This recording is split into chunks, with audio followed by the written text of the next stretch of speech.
तुम्हें समझना होगा कि ईरान बिल्कुल पाकिस्तान के जैसा है। पाकिस्तान जिस प्रकार जैश ए मोहम्मद, लश्कर ए तोयबा, हिजबुल मुजाहिदीन इस प्रकार के आतंकवादी संगठनों की प्रॉक्सीज को यूज करता है भारत के विरुद्ध, भारत को इनडायरेक्टली नुकसान पहुंचाने के लिए, ठीक उसी प्रकार ईरान भी हिजबुल्लाह और हमास जैसे आतंकवादी संगठनों का प्रयोग करता है इजराइल के विरुद्ध या अमेरिका के विरुद्ध।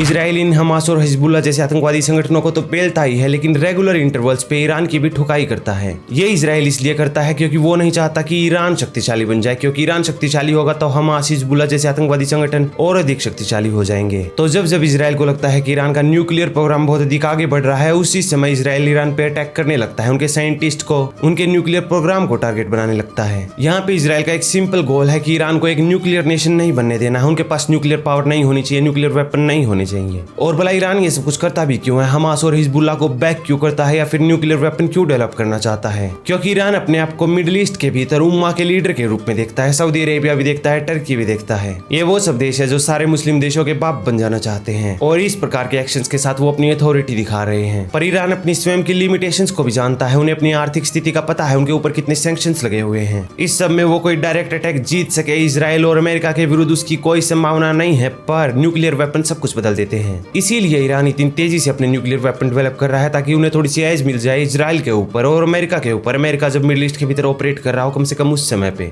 ये थोड़ा सा जियोपॉलिटिकल बैकग्राउंड में तुम्हें इसलिए बता रहा हूँ ताकि तुम्हें करंट सिनेरियो समझ में आ सके। रिसेंटली इजराइल ने जून 13, 2025 को अपना ऑपरेशन राइजिंग लाइन नाम का मिलिट्री ऑपरेशन लॉन्च कर दिया है, जिसमें इजराइल ने मेजर एयर स्ट्राइक कंडक्ट की है ईरान के न्यूक्लियर प्रोग्राम पे, जहाँ पे उन्होंने नतांज और फोर्डो नाम की न्यूक्लियर फैसिलिटीज को टारगेट किया है। ईरान की मीडिया ये भी रिपोर्ट कर चुकी है कि इस्लामिक रेवोल्यूशनरी गार्ड कॉर्प के कमांडर जो हुसैन सलामी हैं और मेजर जनरल गोलम अली रशीद हैं, उसके सिवाय ये दो न्यूक्लियर साइंटिस्ट है, उसके सिवाय आर्म्ड फोर्सेस के चीफ मोहम्मद हुसैन बगेरी है। ये वो सब महत्वपूर्ण लोग हैं, की फिगर लोग हैं लीडरशिप में जो मर चुके हैं। अब तक इजराइल की इन स्ट्राइक्स के कारण लगभग 100 ईरानियन मर चुके हैं और कई 100 पीड़ित भी हैं। इजराइल के द्वारा इन स्ट्राइक्स को ईरान के ऊपर अभी कंडक्ट करने का उनके पास एक और कारण भी है। इन स्ट्राइक से पहले, बल्कि कुछ हफ्तों और महीनों पहले तक भी अमेरिका और ईरान के बीच न्यूक्लियर टॉक चल रही थी, जिनसे इजराइल संतुष्ट नहीं था। इजराइल मानने को तैयार नहीं था कि केवल बातचीत से ईरान के न्यूक्लियर प्रोग्राम को रोका जा सकता है। नेतन्याहू ने ईरान के न्यूक्लियर प्रोग्राम को इजराइल के लिए एक एग्जिस्टेंशियल थ्रेट बताया है और वचन दिया है कि वो इस न्यूक्लियर प्रोग्राम को एलिमिनेट कर देंगे। इसी के चलते इजराइल द्वारा ये स्ट्राइक्स कंडक्ट की गई और अमेरिका को भी इसकी कोई जानकारी नहीं थी, या कम से कम अमेरिका कह तो यही रहा है। अमेरिका ने अपने आप को इन स्ट्राइक से दूर कर दिया है, ये कहते हुए कि इजराइल ने अपने आप से ये निर्णय लिया है ईरान पे आक्रमण करने का, हमारा इससे कोई लेना देना नहीं है। इजरायली प्रधानमंत्री ने यह भी कहा है कि ये ऑपरेशन कई दिनों तक चलते रहेंगे, तब तक चलते रहेंगे जब तक ये थ्रेट बिल्कुल रिमूव ना हो जाए, यानी कि ईरान का न्यूक्लियर प्रोग्राम बिल्कुल समाप्त ना हो जाए। जिन न्यूक्लियर फैसिलिटीज पे इजराइल द्वारा आक्रमण किया गया है उनके बारे में पश्चिमी देशों द्वारा ये बताया जा रहा था कि ये लगभग कुछ ही हफ्ते दूर हैं एनरिच्ड यूरेनियम को प्रोड्यूस करने के और एक बॉम्ब को तैयार करने के। इसी के चलते मई 2025 के शुरुआत से ही अमेरिका और ईरान के बीच में न्यूक्लियर टॉक चल रही थी,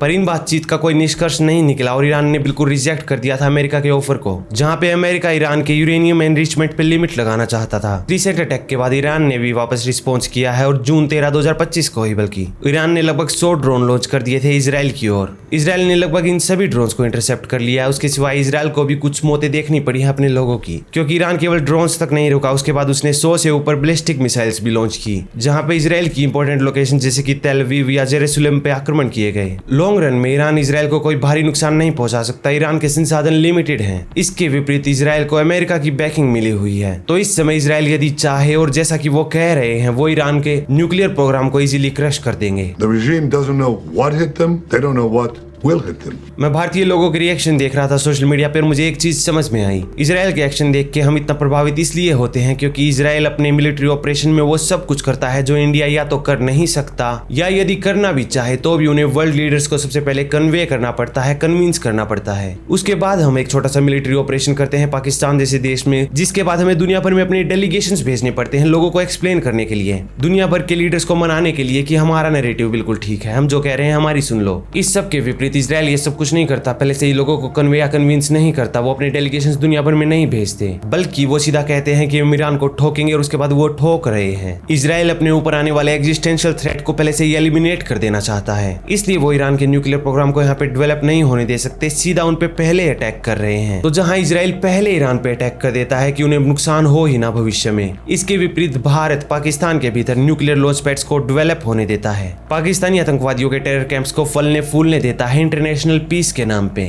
भारत इन आतंकवादियों के विरुद्ध एक्शन तभी लेता है जब भारत के भीतर कोई बड़ा आतंकवादी हमला हो जाए, जैसे कि उरी हो जाए, पुलवामा हो जाए, पहलगाम हो जाए। इन आतंकवादी हमलों में हमारे बहुत सारे लोग मर चुके हों, बहुत सारे हमारे सैनिक वीरगति प्राप्त कर चुके हों, उसके बाद हम एक रिएक्शनरी एक्शन लेते हैं, यानी ये एक्शन हम पे होता है, हमारे बहुत सारे लोगों की लाशें गिरी हुई होती हैं और हम इस एक्शन के रिएक्शन में वापस उनके लॉन्च पैड्स को डिस्ट्रॉय करते हैं, जो लॉन्च पैड ध्यान रहे डिस्पोजेबल है, जो केवल एक इनडायरेक्ट मीन है, जो केवल एक प्रॉक्सी है पाकिस्तानी सेना के ISI के। 9 terrorist camps were targeted and successfully destroyed. यानी कि हम अपने शत्रु पाकिस्तानी आर्मी को ऐसे ही कोई नुकसान पहुंचाते ही नहीं, हम उनकी प्रॉक्सीज को डिस्ट्रॉय करते हैं, जो प्रॉक्सीज बनी ही डिस्ट्रॉय होने के लिए है, फटने के लिए। आतंकवादी संगठन बने ही इसलिए हैं कि वो सुसाइड बॉम्बिंग कर सके। बल्कि पिछले 3 मिलिट्री ऑपरेशन जो हमने पाकिस्तान के भीतर कंडक्ट किए हैं, उन तीनों में हमने इस बात पे बड़ा गर्व किया है कि देखो हमने पाकिस्तान की सेना को टच भी नहीं किया, उनकी मिलिट्री साइट को टच भी नहीं किया और केवल टेरर लॉन्च पैड्स को डिस्ट्रॉय किया है, जो कि केवल एक प्रॉक्सीज है। अभी रिसेंट के ऑपरेशन सिंदूर में भी जो हमने मिलिट्री साइट को डिस्ट्रॉय किया पाकिस्तान के भीतर, वो तब किया था जब पाकिस्तान ने हमारी मिलिट्री साइट पे आक्रमण किया, वरना हमारी यहाँ पे भी कोई इच्छा नहीं थी उनकी मिलिट्री साइट को डिस्ट्रॉय करने की। और ये बात हमने बड़ी गर्व से बताई, जो कि हमें नहीं बतानी चाहिए, इसमें गर्व करने को कुछ है ही नहीं। हमें उनकी मिलिट्री साइट पे ही आक्रमण करना चाहिए, जिस प्रकार इजराइल करता है। ईरान के वो कमांडर जो गर्व से कह रहे थे कि हम इजराइल को मिटा देंगे, उन ईरान के कमांडर्स को ढूंढ ढूंढ के इजराइल ठोक रहा है, उनकी मरी हुई लाशें दिखा रहा है ईरान को। We've taken out top military commanders, senior nuclear scientists. More is on the way. इस प्रकार क्या भारत कर सकता है कि आसिफ मुनीर कोई बकवास कर रहा हो कि भारत के विरुद्ध वो जिहाद करेंगे, भारत का विरुद्ध वो गजवाए हिंद करेंगे और हम आसिफ मुनीर पे आक्रमण करें, उसकी लाश कहीं पे पड़ी हुई मिले। यदि ये हम नहीं कर सकते तो हम इजराइल समान नहीं हैं, हम इजराइल से कहीं अधिक कमजोर हैं। अभी के लिए तुम इन कॉन्फ्लिक्ट्स के स्केल देखो, रशिया यूक्रेन का देखो, उसके सिवाय इजराइल पैलेस्टाइन या फिर इजराइल ईरान का देखो। इन कॉन्फ्लिक्ट्स का जब तुम स्केल देखते हो, जितने प्रकार के यहाँ पे मिसाइल चलाई जाती हैं, ड्रोन्स चलाई जाते हैं, कितने दिनों तक ये अटैक चलते हैं या कितनी भारी भरकम बमबारी की जाती है मिलिट्री साइट्स पे, इससे तुम्हें पता चलता है कि भारत ने जो मिलिट्री ऑपरेशन अभी रिसेंटली कंडक्ट किए हैं, इन्हें केवल बेबी स्टेप्स ही कहा जा सकता है अभी के लिए। तो भविष्य में मैं आशा करता हूं कि भारत भी इजराइल के जैसा इसी प्रकार के मिलिट्री ऑपरेशन कंडक्ट कर सके बड़े स्केल पे, और दुश्मन देश की मिलिट्री साइट्स को तो हम ठोकें ही, साथ में उनके कमांडर, उनके चीफ को भी ठोकें। ओवरऑल हम पाकिस्तान नामक थ्रेट को भी इसी प्रकार एलिमिनेट कर सके जिस प्रकार इजराइल एलिमिनेट कर रहा है इस समय ईरान के थ्रेट को। यही अभी के लिए मेरा कहना है। तो आज की इस वीडियो में बस इतना ही। वीडियो को लाइक शेयर तो करो ही, उसके सिवाय इस चैनल को सब्सक्राइब भी करो, और यदि तुम चैनल को सपोर्ट करना चाहते हो तो तुम ज्वाइन बटन पे क्लिक करके इस चैनल के मेंबर भी बन सकते हो।